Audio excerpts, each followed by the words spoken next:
Hello viewers, hope you are doing well. Today we will see, why don't birds get electrocuted on power cables? This is an easy one, right? Because both of the bird's feet are on the wire. No electricity flows through it. There is no circuit. Its 2 feet are at the same electric potential. And electricity travels along the wire, instead of through the bird. So the bird doesn't get shocked. Power lines carry alternating currents or AC, where the electric current regularly changes direction. Over time the voltage alternates between positive and negative, indicating the direction of voltage flow.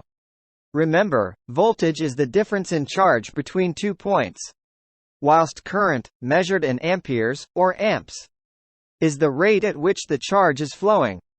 The number of cycles per second is measured in hertz, Hz, because the voltage in the wire is constantly changing. The voltage of a bird sitting on a wire is also changing. In other words, the bird is constantly being charged and discharged through its feet. The other thing we need to think about is the capacitance of the bird. This is the ability of the bird to collect and store electric charge. Because birds are very small and shaped a bit like spheres, they can't store much electric charge. In fact, when a bird sits on a 50 Hz power line, it can only carry a current in the order of microamps, μA, or 0.00000001 amps. So, although the bird does have a current running through its body, it is too small to electrocute it, or even give it an electric shock. For comparison, a current of about 10 mA, 0.01 amp, is enough to produce a painful shock in humans. An electrocution is possible from about 50 mA.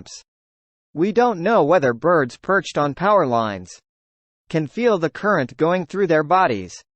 Perhaps they enjoy the buzzing sensation that they may be feeling, and perhaps this explains why you don't often see big birds with a larger capacity sitting on power lines. The impact of power lines on birds. If a bird gets near a high voltage cable, it will feel a sensation from the generated electricity and should avoid landing on it. However, if a bird is flying at speed or is unable to maneuver away from the power line in time, the voltage gradient may be big enough to cause a current to flow through the bird, resulting in its electrocution, or a shock so big that it falls to the ground and dies that way. Thanks for watching.